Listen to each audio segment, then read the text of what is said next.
सो हाय दोस्तों, आज हम इस वीडियो में दिल्ली पुलिस एग्जाम के लिए साइंस टॉपिक से 100 महत्वपूर्ण प्रश्न बताने वाले हैं जो आपके एग्जाम के लिए काफी इंपॉर्टेंट है। दोस्तों अगर इस वीडियो को पूरा देख लेते हैं तो आप अच्छा स्कोर कर सकते हैं दिल्ली पुलिस एग्जाम में। ठीक है, तो वीडियो को पूरा देखेगा। वीडियो पर नए हैं तो वीडियो को प्यार से लाइक करके चैनल को सब्सक्राइब जरूर कीजिएगा। तो चल दोस्तों वीडियो को शुरुआत करते हैं। तो दोस्तों इस वीडियो में जो भी क्वेश्चन बताएंगे वो सभी के सभी इंपॉर्टेंट रहेंगे। तो दोस्तों जो भी क्वेश्चन का अगर आपको आंसर पता हो आप कमेंट बॉक्स में जरूर बताइएगा कि आप कितना 100 क्वेश्चन में सही किए हैं। तो पहला नंबर क्वेश्चन है, मोस्ट इंपॉर्टेंट है, आपको ध्यान से देखना है कि ल्यूमेन किसका मात्रक है। बताना है कि ल्यूमेन जो है वो किसका मात्रक है। तो दोस्तों ल्यूमेन जो हमेशा ज्योति फ्लक्स का मात्रक होता है, तो राइट आंसर ज्योति फ्लक्स हो जाएगा, जो ऑप्शन नंबर बी क्या हो जाएगा, करेक्ट आंसर हो जाएंगे। अगला क्वेश्चन है, मोस्ट इंपॉर्टेंट क्वेश्चन है कि पास्कल इकाई किसकी है। बताना है कि जो पास्कल है वो इकाई किसकी है। तो दोस्तों पास्कल जो हमेशा वो दाब की इकाई होती है, तो आपका राइट आंसर दाब हो जाएगा, जो ऑप्शन नंबर बी क्या हो जाएगा, करेक्ट आंसर हो जाएंगे। अगला क्वेश्चन है, तीसरा नंबर प्रश्न काफी इंपॉर्टेंट है कि कैंडिला मात्रक किसका है। बताना है कि जो कैंडिला है वो मात्रक किसका है। तो दोस्तों बता दें कि कैंडिला जो है वो ज्योति तीव्रता का मात्रक होता है, तो आपका राइट आंसर ज्योति तीव्रता हो जाएगा, जो ऑप्शन नंबर डी क्या हो जाएगा, करेक्ट आंसर हो जाएंगे। दोस्तों इस चैनल पर वही क्वेश्चन बताए जाते हैं जो आपको एग्जाम में आए, दिमाग में आए, समझ में आए। ठीक है, तो इस वीडियो को अगर पूरा देख लेंगे तो आप अच्छा स्कोर साइंस के कर सकते हैं। तो अगला है कि यंग प्रत्यास्थता गुणांक का एसआई मात्रक क्या है। बताना है कि यंग प्रत्यास्थता गुणांक का जो एसआई मात्रक है वो क्या है। तो दोस्तों न्यूटन प्रति मीटर स्क्वायर होता है, तो आपका राइट आंसर न्यूटन प्रति मीटर स्क्वायर आपका राइट आंसर हो जाएगा, जो ऑप्शन नंबर सी क्या हो जाएंगे, करेक्ट आंसर हो जाएंगे। अगला क्वेश्चन है यानी 5 नंबर प्रश्न काफी इंपॉर्टेंट है। पता है कि निम्नलिखित युग्मों में से किन भौतिक राशियों के समान विमीय सूत्र नहीं है। बताना है कि निम्नलिखित में से कौन जो है वो भौतिक राशि के समान विमीय यानी कि विमीय सूत्र नहीं है। तो कौन नहीं है, तो दोस्तों बल एवं दाब है, वो विमीय सूत्र नहीं है। तो दोस्तों आपका बल एवं दाब आपका राइट आंसर हो जाएगा। क्यों? क्योंकि कार के समय तक जूल होता है, ऊर्जा का भी जूल होता है, ये सब क्या होता है, सेम है, लेकिन बल एवं दाब का अलग अलग होता है, तो इसलिए आपका right answer option number A क्या हो जाएगा, करेक्ट आंसर हो जाएंगे। ठीक है, आपको छठा नंबर प्रश्न काफी इंपॉर्टेंट है कि अदिश राशि क्या है। बताना है कि कौन जो है वो अदिश राशि है। तो दोस्तों ऊर्जा जो है वो अदिश राशि है, तो आपका राइट आंसर ऊर्जा अदिश राशि हो जाएगा। और बाकी जो बल गुण संवेग उपयोग सभी यानी कि दोनों जो है वो क्या हो, सदिश राशि है, वो ऊर्जा एक अदिश राशि है। तो ऑप्शन नंबर क्या हो जाएगा, correct answer. Most important question दोस्तों आपके दिल्ली पुलिस एग्जाम मेल के लिए काफी इंपॉर्टेंट है। जो भी क्वेश्चन करा रहे हैं वो सभी के सभी क्या है, मोस्ट इंपॉर्टेंट है। अगला है कि निम्नलिखित में से कौन सदिश राशि है। बताना है कि निम्नलिखित में से ऐसा कौन जो है वो सदिश राशि है। तो दोस्तों वेग जो है वो सदिश राशि है, और बाकी जो द्रव्यमान समय और लंबाई हो वो क्या है, अदिश राशि है। तो ऑप्शन नंबर ए क्या हो जाएगा, वेग एक सदिश राशि हो जाएगा। अगला क्वेश्चन है 8 9 प्रश्न। जो भी प्रश्न बता रहे हैं वो सभी के सभी क्या है, मोस्ट इंपॉर्टेंट क्वेश्चन है। तो आपको इस वीडियो को पूरा देखना है। आपको क्या करना है, 100 क्वेश्चन में से आप कितना सही कर रहे हैं उसका कमेंट बॉक्स में आपको जरूर बता देना है। दोस्तों पदार्थ के संवेग और वेग के अनुपात में कौन सी भौतिक राशि प्राप्त की जाती है। बताना है कि पदार्थ के संवेग और वेग के अनुपात में ऐसी कौन सी भौतिक राशि है जिसको हम लोग प्राप्त कर सकते हैं। तो किसको प्राप्त कर सकते हैं, तो वो द्रव्यमान को कर सकते हैं। तो आपका राइट आंसर द्रव्यमान हो जाएगा, जो ऑप्शन नंबर सी क्या हो जाएंगे, करेक्ट आंसर हो जाएंगे। अगला क्वेश्चन है 9 नंबर प्रश्न काफी इंपॉर्टेंट है कि शून्य में स्वतंत्र रूप से गिरने वाली वस्तुओं की गति क्या होती है। बताना है कि शून्य में स्वतंत्र रूप से गिरने वाली वस्तुओं की जो गति होती है वो क्या होती है। तो दोस्तों ये समान क्या रहती है, मतलब समान त्वरण रहता है। तो आपका राइट आंसर समान त्वरण आपका राइट आंसर हो जाएगा, जो ऑप्शन नंबर सी क्या हो जाएंगे, करेक्ट आंसर हो जाएंगे। अगला क्वेश्चन है 10 नंबर प्रश्न काफी इंपॉर्टेंट है कि रॉकेट किसके सिद्धांत पर कार्य करता है। बताना है कि जो वायुयान सॉरी जो रॉकेट है वो किसके सिद्धांत पर कार्य करता है। मोस्ट इंपॉर्टेंट क्वेश्चन है दोस्तों, और दिल्ली पुलिस एग्जाम के लिए तो काफी इंपॉर्टेंट है। तो दोस्तों ये समय संरक्षण के सिद्धांत पर क्या करता है, काम करता है। कौन, रॉकेट। तो आपका right answer option number D क्या हो जाएगा, करेक्ट आंसर हो जाएंगे। अगला क्वेश्चन है 11 नंबर प्रश्न कि अश्व यदि एक चलना प्रारंभ कर दें तो अश्वारोही के गिरने की आशंका का कारण क्या है। बताना है कि अश्व यदि एकाएक यानी कि एक बैग गिर जाए, ठीक है, तो अश्वारोही के गिरने की आशंका का क्या कारण है। ठीक है, तो ये जो क्वेश्चन है इसका जो राइट आंसर हो जाएगा ये विश्राम जड़त्व हो जाएगा। तो ऑप्शन नंबर सी क्या हो जाएगा, ये क्या हो जाएगा, यानी कि ऑप्शन नंबर सी विश्राम जड़त्व करेक्ट आंसर हो जाएगा। अगला क्वेश्चन है 12 नंबर प्रश्न काफी इंपॉर्टेंट है कि चलती हुई बस जब अचानक ब्रेक लगती है तो उसमें बैठे हुए यात्री आगे की दिशा में गिरते हैं, इसको किसके द्वारा समझाया जा सकता है। बताना है कि जब चलती है बस और बस में जब अचानक ब्रेक लगती है तो उसमें जो बैठे हुए यात्री रहते हैं वो आगे की दिशा में गिर जाते हैं। ठीक है, तो इसके द्वारा मतलब समझा सकते हैं कि यह मतलब जो घटना है वो क्रिया है वो किसके सिद्धांत के द्वारा होता है। तो दोस्तों बता दें कि न्यूटन का पहला नियम कहता है कि जब कोई वस्तु विराम की अवस्था में है तब तक विराम की अवस्था में रहेगा जब तक उस पर कोई बाहरी बल न लगा दिया जाए, और जब तक चल रहा है तो कोई वस्तु वेग में है यानी कि जा रहा है तब तक चलेगा, जब तक उस वस्तु पर न बल लगाए तब तक वो नहीं रुकेगा। तो वही कहता है न्यूटन का पहला नियम। तो आपका right answer option number A क्या हो जाएगा, करेक्ट आंसर हो जाएंगे। ठीक है, सॉरी ऑप्शन नंबर बी है, न्यूटन का पहला नियम ऑप्शन नंबर बी में है, ये तो सापेक्षता सिद्धांत होगा, तो आप ध्यान रखिएगा ऑप्शन नंबर बी हो जाएगा। ठीक है, कोई दिक्कत ना, थोड़ा सा हो जाता है। अगला है 13 नंबर प्रश्न काफी इंपॉर्टेंट है कि बल का गुणनफल। बताना है कि जो बल का जो गुणनफल है वो क्या होता है। तो दोस्तों बता दें कि बल हमेशा द्रव्यमान और त्वरण का आपका क्या होता है, गुणनफल होता है। तो राइट आंसर द्रव्यमान और त्वरण हो जाएगा, जो ऑप्शन नंबर बी क्या हो जाएगा, करेक्ट आंसर हो जाएंगे। बहुत बड़ी एग्जाम में क्वेश्चन पूछा गया है, तो आपको सभी क्वेश्चन को आपको क्या करना है, ध्यान से देखना है कि शरीर का वजन किस पर कैसा रहता है। बताना है कि शरीर का जो वजन है वो किस पर कैसा रहता है। तो दोस्तों बता दें कि शरीर पर हमेशा ध्रुवों पर क्या होता है, अधिकतम होता है, यानी कि जो शरीर का जो वजन है वो ध्रुवों पर सबसे अधिकतम। तो ऑप्शन नंबर बी क्या हो जाएगा, करेक्ट आंसर हो जाएगा। नेक्स्ट क्वेश्चन है 15 नंबर प्रश्न, काफी इंपॉर्टेंट है कि किसी मनुष्य का भार पृथ्वी पर यदि 600 न्यूटन है तब चंद्रमा पर उसका भार कितना होगा। यानी बताना है कि यदि कोई मनुष्य का जो भार है वो पृथ्वी पर 600 न्यूटन का है, तब चंद्रमा पर उसका भार कितना होगा। तो आप भी जानते हैं कि 1/6 होता है, 6 होता है, तो आपका राइट आंसर क्या हो जाएगा, यानी कि 60 न्यूटन हो जाएगा। तो 15 के क्या हो जाएगा, यानी कि सॉरी ये 100 न्यूटन हो जाएगा। क्यों, क्योंकि देखिए सही आप न्यूमेरिकल बनाइए, ये 600 न्यूटन है, तो 600 न्यूटन कहाँ हो जाएगा, ऊपर और नीचे कितना हो जाएगा, 6 हो जाएगा। तो 6 से भागा देंगे तो 100 हो जाएगा, कट जाएगा। तो ऑप्शन नंबर डी क्या हो जाएगा, करेक्ट आंसर हो जाएगा। ठीक है, अगला क्वेश्चन है 16 नंबर प्रश्न, काफी इंपॉर्टेंट है कि पृथ्वी की सतह पर किसी वस्तु का भार 29.4 न्यूटन है, तो उसका द्रव्यमान कितना होगा। यानी कि पृथ्वी पर किसी वस्तु का जो भार है वो 29.4 न्यूटन है, तो उसका जो द्रव्यमान है वो कितना होगा। तो उसका जो द्रव्यमान है वो 3 किलोग्राम हो जाएगा। तो आपका राइट आंसर 3 किलोग्राम हो जाएगा, जो आपका राइट आंसर ऑप्शन और बी क्या हो जाएंगे, करेक्ट आंसर हो जाएंगे। अगला क्वेश्चन है 17 प्रश्न, काफी इंपॉर्टेंट है कि एक अंतरिक्षी यात्री पृथ्वी तल की तुलना में चंद्र तल पर अधिक ऊंचाई क्या मतलब उछल सकता है, उछल सकता है। आखिर क्यों उछल सकता है, तो देख दोस्तों ये हमेशा किसके कारण उछल सकता है, तो ये चंद्र तल पर गुरुत्वाकर्षण बल पृथ्वी के तुलना में क्या है, वहाँ अल्प है, यानी कि बहुत कम है। देखिए सिंपल समझिए, चंद्रमा पर पृथ्वी के जितना गुरुत्वाकर्षण बल है उससे बहुत कम है, इसलिए वहाँ पे अंतरिक्ष यात्री क्या कर सकते हैं, यानी पृथ्वी की तुलना में अधिक ऊंचाई तक थोड़ा सा उछल सकते हैं। ठीक है, तो दोस्तों ऑप्शन नंबर सी क्या हो जाएगा, करेक्ट आंसर हो जाएंगे। अगला क्वेश्चन है दोस्तों, आपको बोर नहीं होना, आपको क्या करना है, दिल थाम कर बैठना है। अगर सचमुच अगर दिल्ली पुलिस के अगर एग्जाम देना चाहते हैं और साइंस से क्वेश्चन अगर आपको अच्छा उठाना है, वेटेज स्कोर करना है, तो दोस्तों आपको पढ़ना ही पड़ेगा। ठीक है, तो अगला क्वेश्चन है कि 1 किलोग्राम राशि का वजन बराबर होता है। यानी बताना है कि 1 किलोग्राम राशि का जो वजन है वो किसके बराबर होता है। तो दोस्तों 9 पॉइंट यानी 8 न्यूटन के बराबर होता है। तो आपका राइट आंसर 9.8 न्यूटन आपका राइट आंसर होगा, जो ऑप्शन नंबर सी क्या हो जाएगा, करेक्ट आंसर होगा। अगले क्वेश्चन है 19 नंबर प्रश्न, काफी इंपॉर्टेंट है कि दूध से क्रीम निकालने में कौन सा बल लगता है। यानी बताना है कि दूध से क्रीम जब निकालते हैं तो कौन सा बल लगता है। तो दोस्तों ये हमेशा अपकेंद्रीय बल लगता है। तो आपका राइट आंसर अपकेंद्रीय बल हो जाएगा, जो ऑप्शन नंबर ए क्या हो जाएगा, करेक्ट आंसर हो जाएंगे। अगला क्वेश्चन है 20 नंबर प्रश्न, काफी इंपॉर्टेंट है कि जब एक पत्थर को चांद की सतह से पृथ्वी पर लाया जाता है, ठीक है, कह रहा है कि जब एक पत्थर को चांद की सतह से पृथ्वी पर लाया जाता है तो क्या परिवर्तन होता है। तो क्या परिवर्तन होता है, तो दोस्तों इसका जो भार है वो बदल जाता है, वो परंतु लेकिन द्रव्यमान जो है वो नहीं बदलता है। तो इसका भार क्या है, बदल जाता है, और द्रव्यमान नहीं बदलता है। ठीक है, और मान लीजिए कोई 6 केजी का क्या है, 6 केजी का बल्ब है, और उस पर 6 केजी का बल्ब है, और यहाँ आएंगे तो क्या हो जाएगा, यानी कि 1 केजी का हो जाएगा ना, सॉरी 6 केजी का जो है तो ऊपर ले जाएंगे तो 1 केजी का हो जाएगा, क्योंकि 1/6 होता है। तो अगला क्वेश्चन है, यानी कि थोड़ा सा देखिए ध्यान से, कि किसी लिफ्ट में बैठे हुए व्यक्ति को अपना भार कब अधिक मालूम पड़ता है। तो दोस्तों 20 नंबर क्वेश्चन का राइट आंसर बताया ना, ऑप्शन नंबर बी हो जाएगा। ठीक है, 21 नंबर है क्वेश्चन, राइट आंसर देखिए कि किसी लिफ्ट में बैठे हुए व्यक्ति को अपना भार कब अधिक मालूम पड़ता है। तो दोस्तों कब अधिक मालूम पड़ता है, तो आप ही जानते हैं कि जब लिफ्ट त्वरित गति से ऊपर जाती है तभी जाके क्या होता है, अपना गति, यानी कि अपना भार अधिक लगता है। ठीक है, तो ऑप्शन नंबर बी क्या हो जाएगा, करेक्ट आंसर हो जाएगा। अगला क्वेश्चन है 22 नंबर प्रश्न, काफी इंपॉर्टेंट है कि एक लिफ्ट में किसी व्यक्ति का प्रत्यक्ष भार वास्तविक भार से कम होता है जब लिफ्ट जा रही हो। बताना है कि एक लिफ्ट में किसी व्यक्ति का जो प्रत्यक्ष भार है वो वास्तविक भार से आखिर कम होता है जब लिफ्ट जा रही हो। तो क्या होता है, तो दोस्तों ये कब होता है, जब त्वरण के साथ नीचे जाती है तब होता है, जब वो वास्तविक भार से कम होता है। कब, जब त्वरण के साथ नीचे जाती हो। तो आपका right answer option number B क्या हो जाएगा, करेक्ट आंसर हो जाएगा। अगला क्वेश्चन है 23 नंबर प्रश्न, काफी इंपॉर्टेंट है कि इंद्रधनुष किसके कारण बनता है। यानी बताना है कि इंद्रधनुष है वो किसके कारण बनता है। तो दोस्तों 23 नंबर क्वेश्चन का राइट आंसर क्या हो जाएगा, ये ऑप्शन नंबर डी हो जाएगा, परिवर्तन और अपवर्तन के कारण बनता है। तो आपका ऑप्शन नंबर डी क्या हो जाएगा, करेक्ट आंसर हो जाएगा। दोस्तों थोड़ा सा टाइम लगेगा, टोटल 100 क्वेश्चन बताने वाले हैं, तो आप क्या कीजिए, दिल थाम के बैठिएगा। अगर इस वीडियो को पूरा देख लेते हैं तो आप अच्छा स्कोर कर सकते हैं साइंस में। ठीक है, यानी कि दिल्ली पुलिस एग्जाम में। अगला है कि आकाश का रंग नीला प्रतीत होता है। बताना है कि जो आकाश का रंग है वो नीला क्यों प्रतीत होता है। तो दोस्तों ये हमेशा प्रकीर्णन के कारण होता है, यानी प्रकाश के प्रकीर्णन के कारण क्या होता है, यानी रंग नीला दिखाई देता है तो आकाश का। तो ऑप्शन नंबर सी क्या हो जाएगा, करेक्ट आंसर हो जाएगा। अगला क्वेश्चन है 25 नंबर प्रश्न, काफी इंपॉर्टेंट है कि वायुमंडल में प्रकाश के विसरण का क्या कारण है। बताना है कि वायुमंडल में जो प्रकाश है वो चारों दिशा में फैल जाता है, आखिर जो उसका कारण है वो क्या है। तो दोस्तों वो धूलकण है, क्योंकि प्रकाश अगर धूलकण पे पड़ेगा तभी वो चारों दिशा में फैल जाता है। तो ऑप्शन नंबर बी क्या हो जाएगा, correct answer. Most important question है सभी एग्जाम के लिए, और खास करके दिल्ली पुलिस एग्जाम के लिए तो काफी इंपॉर्टेंट है।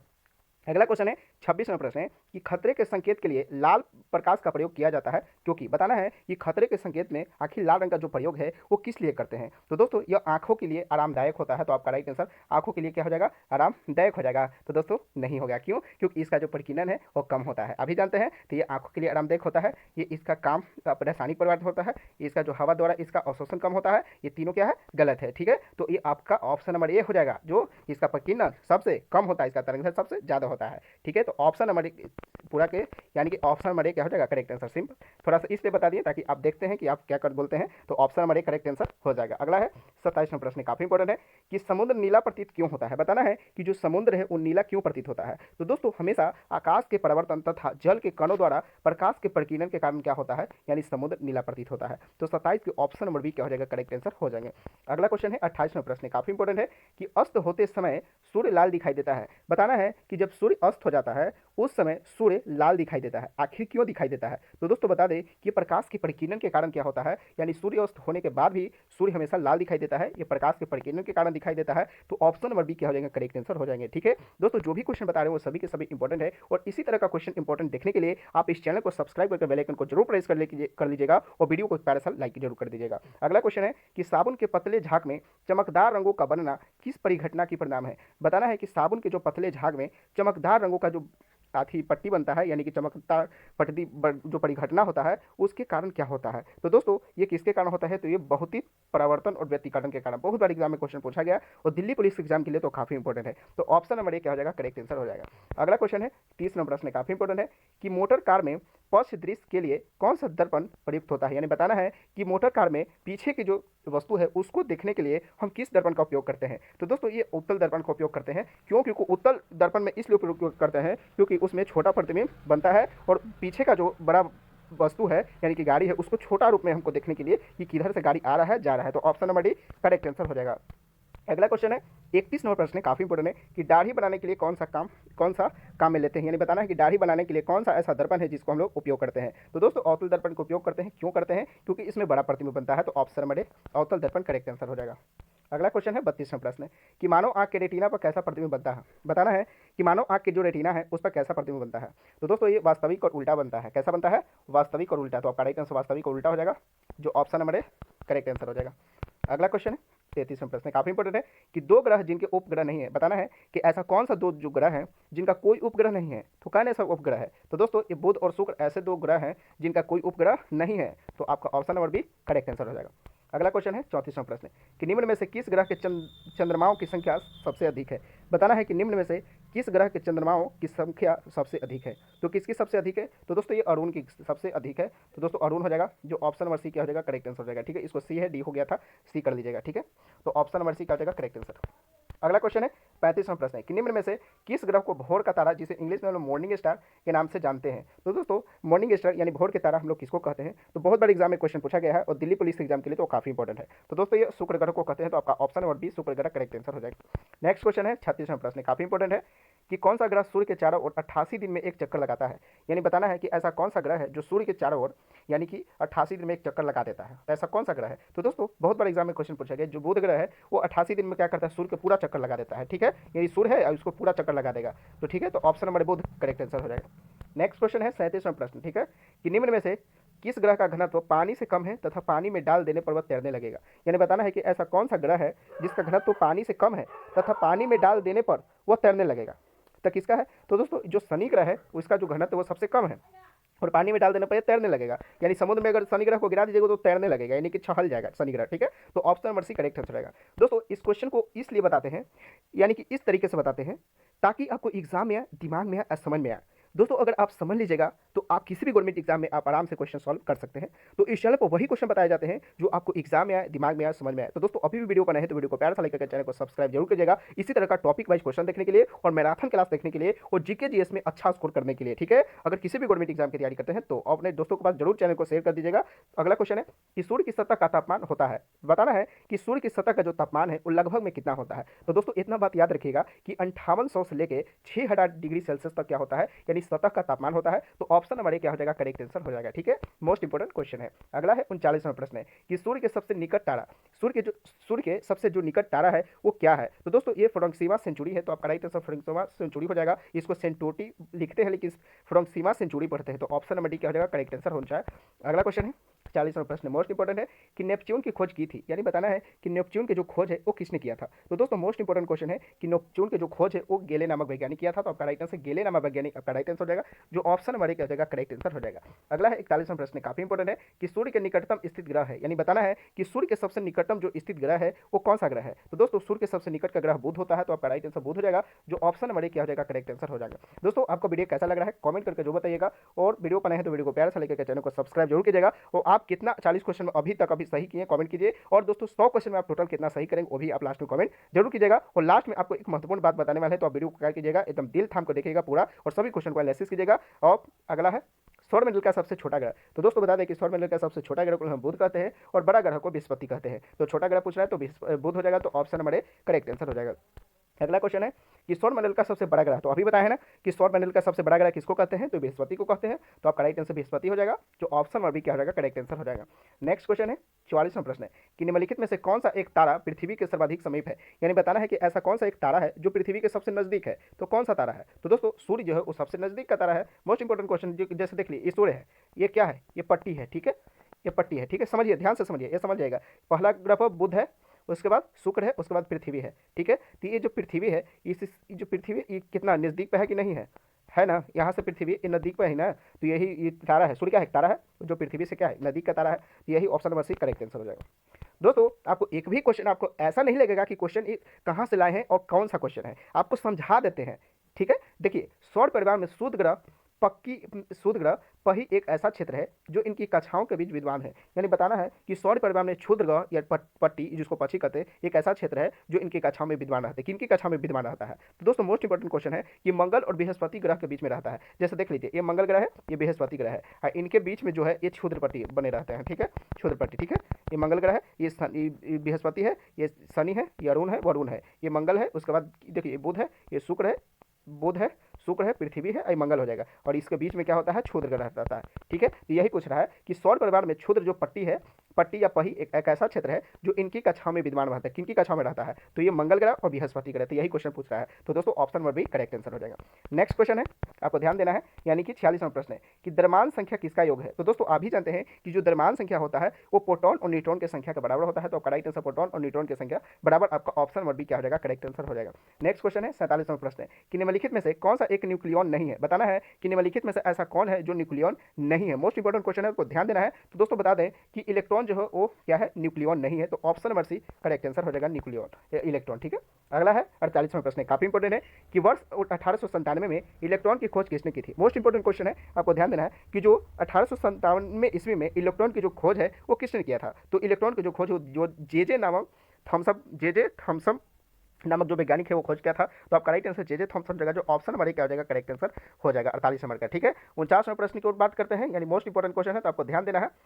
कहता है कि एक इलेक्ट्रॉन क्या है। बताना है कि जो एक इलेक्ट्रॉन है वो क्या है। तो दोस्तों जब भी आप जानते हैं कि एक जो इलेक्ट्रॉन हो नेट आवेश के साथ है, यानी कि उपरमाणविक कण जो नकारात्मक, यानी कि जो आवेश होता है इलेक्ट्रॉन उस पर माइनस चार्ज रहता है, और जो नेट आवेश उपरमाणविक जो होता है नेट आवेश ये क्या है, ऊपर उदासीन होता है। तो उदासीन तो होवे नहीं करता है, क्या सकारात्मक होता है, प्लस होता है, नहीं, तो ये निगेटिव होता है, यानी option number C correct answer हो जाएगा। अभी जानते हैं इलेक्ट्रॉन क्या होता है, माइनस में रहता है। अगला क्वेश्चन है कि जिन एक परमाणु कणों में समान उन परमाणु कणों में विपरीत गुण होते हैं उन्हें किस नाम से जाना जाता है। मोस्ट इंपोर्टेंट क्वेश्चन है और दिल्ली पुलिस एग्जाम के लिए काफी इंपोर्टेंट क्या है कि जिन एक परमाणु कणों में समान उन परमाणु कणों से विपरीत गुण होते हैं उन्हें किस नाम से जानते हैं। तो दोस्तों उनको हम लोग जानते हैं कि प्रतिकण कहते हैं। तो आपका राइट आंसर प्रतिकण के नाम से जानते हैं। तो option number B correct answer होगा, मोस्ट इंपोर्टेंट क्वेश्चन है। अगला क्वेश्चन है 51वां प्रश्न, काफी इंपोर्टेंट है कि इलेक्ट्रॉन का एंटी पार्टिकल क्या है। बताना है कि इलेक्ट्रॉन का जो एंटी पार्टिकल है उसको हम लोग क्या कहते हैं। तो दोस्तों इलेक्ट्रॉन का जो एंटी पार्टिकल है उसको हम लोग पॉजिट्रॉन कहते हैं। तो आपका राइट आंसर पॉजिट्रॉन हो जाएगा, जो ऑप्शन नंबर क्या हो जाएगा, करेक्ट आंसर हो जाएगा। ठीक है दोस्तों, वीडियो कैसा लग रहा है कमेंट करके जरूर बताइएगा, और जो भी क्वेश्चन बता रहे हैं वो सभी के सभी बार-बार बोल रहे हैं कि इंपॉर्टेंट है। तो दोस्तों इसी चैनल पर इसी तरह का क्वेश्चन देखने के लिए आप चैनल को जरूर सब्सक्राइब कीजिएगा। अगला क्वेश्चन है कि निम्नलिखित में से किसने प्रोटॉन की खोज की थी? बताना है कि निम्नलिखित में से ऐसा कौन था जो प्रोटॉन की खोज की थी? तो आप भी जानते हैं कि जो प्रोटॉन की जो खोज किए थे वो गोल्डस्टीन नामक वैज्ञानिक किए थे, तो आपका राइट आंसर गोल्डस्टीन नामक वैज्ञानिक हो जाएंगे, जो ऑप्शन नंबर बी क्या हो जाएगा, करेक्ट आंसर हो जाएगा। अगला क्वेश्चन है 53 नंबर प्रश्न, काफी इंपॉर्टेंट है कि न्यूट्रॉन की खोज किसने की थी? तो दोस्तों न्यूट्रॉन की जो खोज की थी वो जेम्स चैडविक किए थे, तो आपका राइट आंसर जेम्स चैडविक हो जाएगा, जो ऑप्शन नंबर क्या हो जाएगा, करेक्ट आंसर हो जाएगा। अगला क्वेश्चन है 54 नंबर प्रश्न, काफी इंपॉर्टेंट है कि कर्ण बोसॉन नाम का संबंध किस नाम से है? बताना है कि कर्ण बोसॉन नाम का जो संबंध है वो किस नाम से है? तो दोस्तों ये एस एन बोस से है, तो आपका right answer S N Bose हो जाएगा, एस एन बोस हो जाएगा। ठीक है, तो आपका right answer S N Bose हो जाएगा। मोस्ट इंपॉर्टेंट क्वेश्चन है। अगला क्वेश्चन है 55 नंबर प्रश्न कि निम्नलिखित में से कौन सा कथन सही है? बताना है कि निम्नलिखित में से ऐसा कौन है जो कथन सही है। तो दोस्तों बता दें कि एक परमाणु के नाभिक में प्रोटॉन और न्यूट्रॉन दोनों विद्यमान रहता है। एक परमाणु में क्या रहता है? प्रोटॉन और न्यूट्रॉन दोनों रहता है, इलेक्ट्रॉन तो रहता नहीं है क्योंकि उस नाभिक के चारों तरफ चक्कर लगाता है। तो बोल रहा है कि एक क्या रहता है, कौन सा कथन सही है? तो एक परमाणु के नाभिक में प्रोटॉन और न्यूट्रॉन की संख्या दोनों क्या होता है, यानी कि समान रहता है। अगला है यानी 56 नंबर प्रश्न, काफी इंपॉर्टेंट है कि रेडियो सक्रियता की परिघटना की खोज किसने की? दोस्तों जो भी क्वेश्चन आपको आंसर अगर पता है तो सही में आप कमेंट जरूर कीजिएगा। लास्ट में हम देखेंगे कि कौन से ऐसे स्टूडेंट हैं जिनका सबसे ज्यादा आंसर आया है, यानी सबसे ज्यादा 100 क्वेश्चन में आंसर सही किया है। दोस्तों रेडियो सक्रियता की परिघटना की जो खोज है वो किसने किया था? तो दोस्तों ये किसने किया था, मोस्ट इंपॉर्टेंट क्वेश्चन है, तो ये हेनरी बेक्वेल ने किया था, तो आपका राइट आंसर हेनरी बेक्वेल आपका राइट आंसर हो जाएगा, आपका option number C correct answer हो जाएगा। अगला क्वेश्चन है 57 नंबर प्रश्न, काफी इंपॉर्टेंट है कि रेडियो धर्मिता का यूनिट क्या है? बताना है कि रेडियो धर्मिता का जो यूनिट है यानी मात्रक है वो क्या हो जाएगा। ठीक है, तो उसको हम लोग क्या कहते हैं? तो मोस्ट इंपॉर्टेंट क्वेश्चन है, तो इसको हम लोग क्यूरी कहते हैं, तो ऑप्शन नंबर डी क्या हो जाएगा, करेक्ट आंसर हो जाएगा। अगला है 58 नंबर प्रश्न, ठीक है, कि रेडियो धर्मिता मापी जाती है। बताना है कि रेडियो जो धर्मिता है वो किससे मापी जाती है? तो मोस्ट इंपॉर्टेंट क्वेश्चन है कि इसको हम लोग गिंगर मुलर काउंटर से मापते हैं, तो ऑप्शन नंबर ए क्या हो जाएगा, गिंगर मुलर काउंटर आपका राइट आंसर होगा। 58 नंबर ए के option number A correct answer रहेगा।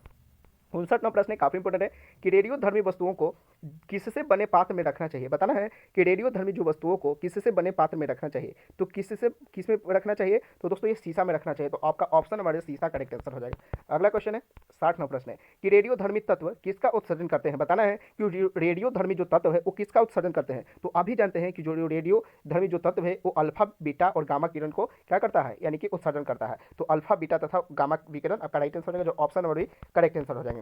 अगला क्वेश्चन है, ध्यान देना है, 61वां प्रश्न है, कहता है कि निम्नलिखित में से किसमें ऋणात्मक आवेश होती है? बताना है कि ऐसा कौन है जिसमें ऋणात्मक, तो अभी जानते हैं कि बीटा किरण क्या होता है, ऋणावेशित होता है, तो ऑप्शन और बीटा किरण करेक्ट आंसर हो जाएगा। अगला क्वेश्चन है 62वां प्रश्न कि निम्नलिखित में से किसके उत्सर्जन से संभारिक उत्पन्न होता है? बताना है कि निम्नलिखित में से किसके उत्सर्जन से संभारिक उत्पन्न होते हैं? तो किससे उत्पन्न होते हैं? तो ये बीटा किरण से होते हैं, तो आपका राइट आंसर बीटा किरण हो जाएगा, जो ऑप्शन नंबर बी क्या हो जाएगा, करेक्ट आंसर हो जाएंगे। अगला क्वेश्चन है 63वां प्रश्न, काफी इंपॉर्टेंट है कि रेडियो धर्मी पदार्थ में किस दौरान कोई परिवर्तन यानी द्रव्यमान या आवेश में नहीं होता है? बताना है कि रेडियो धर्मी पदार्थ में किस दौरान कोई परिवर्तन नहीं होता है? तो वायु यानी कि गामा उत्सर्जन यानी कि गामा किरण जब उत्सर्जन होता है तो उस समय पदार्थ में मतलब कोई परिवर्तन नहीं होता है, रेडियो धर्मी पदार्थ में कोई परिवर्तन नहीं होता, option number B correct answer हो जाएगा। नेक्स्ट क्वेश्चन है 64वां प्रश्न, काफी इंपॉर्टेंट है कि वायु गैस संयंत्र से निष्कासित निम्नलिखित में से कौन सी गैस ईंधन गैस के रूप में उपयोग की जाती है? दोस्तों बताना है कि वायु गैस संयंत्र से यानी कि संयंत्र से निष्कासित निम्नलिखित में से कौन सी गैस ईंधन गैस के रूप में उपयोग में आती है? तो कौन सी गैस आती है? तो ये मीथेन गैस आती है। मोस्ट इंपॉर्टेंट क्वेश्चन है, तो आपका राइट आंसर ऑप्शन नंबर से यानी मीथेन। और दोस्तों एक क्वेश्चन यहाँ से और बनता है कि मीथेन गैस का जो सूत्र है उसको क्या कहते हैं? तो उसको हम लोग CH4 कहते हैं। क्या कहते हैं? CH4, तो आपका राइट आंसर CH4। अगला है 65वां प्रश्न, काफी इंपॉर्टेंट है कि वायु गैस को किस अन्य नाम से भी जाना जाता है? यानी बताना है कि जो वायु गैस है उसको हम लोग दूसरा नाम से क्या मतलब पुकार सकते हैं, उसको क्या कह सकते हैं? तो दोस्तों हम लोग वायु गैस को हम लोग गोबर गैस भी कह सकते हैं, तो वायु गैस को आपको option number C correct answer हो जाएगा। अगला क्वेश्चन है 66वां प्रश्न, काफी इंपॉर्टेंट है दिल्ली पुलिस एग्जाम के लिए, ठीक है, कि निम्नलिखित में से किसने गोबर गैस प्रणाली का आविष्कार किया है? दोस्तों बताना है कि निम्नलिखित में से ऐसा बताना है कि गोबर गैस को सबसे पहले किसने आविष्कार किया था? तो किसने आविष्कार किया था? तो दोस्तों ये CB देसाई ने किया था, तो आपका राइट आंसर CB देसाई हो जाएगा, जो ऑप्शन नंबर सी क्या हो जाएगा, करेक्ट आंसर हो जाएगा। अगला क्वेश्चन है 67वां प्रश्न, काफी इंपॉर्टेंट है कि निम्नलिखित में से किसने लॉ ऑफ ऑक्टेव दिया है? यानी बताना है कि निम्नलिखित में से ऐसा कौन से वैज्ञानिक थे जिसने लॉ ऑफ ऑक्टेव दिया था? तो किसने दिया था? तो दोस्तों न्यूलैंड्स ने दिया था, तो आपका राइट आंसर न्यूलैंड्स दिया था, तो ऑप्शन भी क्या हो जाएगा, करेक्ट आंसर हो जाएगा। नेक्स्ट क्वेश्चन है 68वां प्रश्न, कहता है कि आधुनिक कार्बसानी का आविष्कार किसने किया था? बताना है कि आधुनिक कार्बसानी का जो आविष्कार है वो किसने किया था? तो दोस्तों ये मेंडलिफ ने किया था, तो आपका राइट आंसर मेंडलिफ हो जाएगा, जो option number B correct answer हो जाएगा। दोस्तों अगला क्वेश्चन है मूल तत्वों की आवर्त सारणी बनाने वाले पहले वैज्ञानिक कौन थे? दोस्तों बताना है कि ऐसे कौन से थे जो मूल तत्वों के आवर्त सारणी सबसे पहले वैज्ञानिक थे, वैज्ञानिक के नाम पूछ रहा है। तो दोस्तों ये कौन थे? तो मेंडलिफ थे, तो आपका राइट आंसर मेंडलिफ हो जाएगा, जो ऑप्शन नंबर सी क्या हो जाएगा, करेक्ट आंसर हो जाएगा। नेक्स्ट क्वेश्चन है 70 नंबर प्रश्न काफ़ी इंपॉर्टेंट है कि दमित्री मेंडलीफ ने क्या तैयार किया था, यानी बताना है कि जो दमित्री मेंडलीफ थे वो क्या तैयार किए थे। तो मोस्ट इंपॉर्टेंट क्वेश्चन है, ये रासायनिक तत्वों की आवर्त सारणी तैयार किए थे, आप ही जानते हैं। तो आपका right answer option number B क्या हो जाएगा, रासायनिक तत्वों की आवर्त सारणी करेक्ट आंसर हो जाएगा। अगला क्वेश्चन है 71 नंबर प्रश्न है, कहता है कि फॉर्मिक एसिड किसके द्वारा उत्पन्न होता है। बताना है कि जो फॉर्मिक एसिड है वो किसके द्वारा उत्पन्न होता है। तो दोस्तों अभी जानते हैं कि लाल चींटी के द्वारा फॉर्मिक एसिड का क्या होता है, निर्माण होता है यानी उत्पन्न होता है। तो option number C correct answer हो जाएगा, लाल चींटी। अगला क्वेश्चन है, निम्नलिखित में से किस में एथेनोइक एसिड होता है, यानी बताना है कि निम्नलिखित में से ऐसा कौन है जिसमें एथेनोइक एसिड होता है। तो किसमें एथेनोइक एसिड होता है, तो दोस्तों ये सफ़ेद सिरका में होता है। तो करेक्ट आंसर सफ़ेद सिरका हो जाएगा, जो ऑप्शन नंबर सी क्या हो जाएगा, करेक्ट आंसर हो जाएगा। अगला क्वेश्चन है 73 नंबर प्रश्न कि सिरके का रासायनिक नाम क्या है। बताना है कि जो सिरके का जो रासायनिक नाम है उसको हम लोग क्या कहते हैं। तो दोस्तों उसको हम लोग एसिटिक अम्ल कहते हैं। तो करेक्ट आंसर एसिटिक अम्ल हो जाएगा, जो ऑप्शन नंबर बी क्या हो जाएगा, करेक्ट आंसर हो जाएगा। अगला क्वेश्चन है 74 नंबर प्रश्न कि निम्नलिखित में से कौन सिरके का प्रमुख घटक है। बताना है कि निम्नलिखित में से कौन है वो सिरके का प्रमुख घटक है। तो कौन है, तो दोस्तों हम लोग एसिटिक एसिड को क्या कहते हैं, सिरके का प्रमुख घटक कहते हैं। मोस्ट इंपोर्टेंट क्वेश्चन है कि सिरके का जो प्रमुख घटक है वो किसको कहते हैं, तो एसिटिक एसिड को कहते हैं, यानी अम्ल को कहते हैं। तो option number D correct answer हो जाएगा। अगला क्वेश्चन है 75 नंबर प्रश्न कि विनेगर किससे बनता है। बताना है कि जो विनेगर है वो किससे बनता है। तो दोस्तों बता दें कि विनेगर जो है वो एसिटिक एसिड से बनता है। तो आपका राइट आंसर एसिटिक एसिड हो जाएगा, जो ऑप्शन नंबर बी क्या हो जाएगा, करेक्ट आंसर हो जाएगा। नेक्स्ट क्वेश्चन है 76 नंबर प्रश्न है कि सिरका क्या है। बताना है कि जो सिरका है वो क्या है। तो दोस्तों जो सिरका है एक तनु एसिटिक एसिड है, तनु एसिडिक एसिड है। तो आपका राइट आंसर तनु एसिटिक एसिड आपका राइट आंसर हो जाएगा, जो ऑप्शन नंबर एक करेक्ट आंसर हो जाएगा। दोस्तों वीडियो पर नए हैं तो वीडियो को प्यार सा लाइक करके चैनल को सब्सक्राइब जरूर कीजिएगा, ठीक है। तो थोड़ा सा क्या कर लेते हैं, थोड़ा सा इसको रोटेट कर लेते हैं, ठीक है। तो थोड़ा क्या हो गया था, थोड़ा सा चेंज हो गया था, कोई बात नहीं, क्वेश्चन पीडीएफ में था। अगला क्वेश्चन है 77 नंबर प्रश्न काफी इंपॉर्टेंट है कि निम्नलिखित में से किस एक के संचयन से धावकों को दौड़ने के बाद पैरों की मांसपेशियों में दर्द का अनुभव होता है। मोस्ट इंपॉर्टेंट क्वेश्चन है, ऐसा कोई भी गवर्नमेंट एग्जाम नहीं है जहां इससे क्वेश्चन नहीं बनता है, ठीक है। तो 77 का जो क्वेश्चन होगा वो लैक्टिक एसिड, जब भी गोड़ में हम लैक्टिक एसिड जम जाता है तभी धावकों को क्या होता है, पैर में यानी कि मांसपेशियों में दर्द अनुभव होने लगता है। तो आपको ऑप्शन नंबर एक लैक्टिक एसिड करेक्ट आंसर हो जाएगा। अगला है देखिए सॉरी वो 77 नंबर बताए थे, सॉरी एक मिनट देख लेते हैं। 77 बताए थे, उसके बाद 78 हो जाएगा, ठीक है। हाँ तो इसको 2 बार हो गया था, तो कोई बात ना, इसको एक बार और देख लेते हैं, इसको टेस्ट के तौर पर छोड़ देते हैं बीच में, ठीक है। आप बना लीजिएगा, आप 77 नंबर 2 को 77 हो गया, कोई दिक्कत नहीं, आप प्रैक्टिस कर लीजिए। अगला है कि दही में मुख्यतः कौन सा एसिड होता है, यानी बताना है कि दही में मुख्यतः कौन सा अम्ल पाया जाता है। मोस्ट इंपॉर्टेंट क्वेश्चन है, ऐसा कोई भी गवर्नमेंट एग्जाम नहीं है जो नहीं पूछा जाता है। तो दोस्तों लैक्टिक एसिड पाया जाता है, ठीक है। तो आपका option number C correct answer है। उसके बाद है 79 नंबर प्रश्न काफी इंपॉर्टेंट है कि जब दूध खट्टा हो जाता है तो किस एसिड का उत्पादन होता है। यानी बताना है कि जब दूध खट्टा हो जाएगा तो कौन ऐसा जो है, कौन सा अम्ल है, यानी अम्ल को हम लोग हिंदी में एसिड कहते हैं, यानी कि कौन सा एसिड है जिसका निर्माण होता है जब दूध खट्टा हो जाता है। तो दोस्तों लैक्टिक एसिड का निर्माण होता है। तो आपका राइट आंसर लैक्टिक एसिड हो जाएगा, जो ऑप्शन नंबर बी क्या हो जाएगा, करेक्ट आंसर हो जाएगा। नेक्स्ट क्वेश्चन है यानी कि 80 नंबर प्रश्न काफी इंपॉर्टेंट है कि फोटोग्राफिक में कौन सा अम्ल प्रयोग किया जाता है। बताना है कि फोटोग्राफिक में ऐसा कौन सा अम्ल है जिसका हम लोग क्या करते हैं, प्रयोग करते हैं। तो किसका प्रयोग करते हैं, तो दोस्तों ऑक्सैलिक अम्ल का प्रयोग करते हैं। तो आपका राइट आंसर ऑक्सैलिक अम्ल हो जाएगा, जो ऑप्शन नंबर बी क्या हो जाएगा, करेक्ट आंसर हो जाएगा।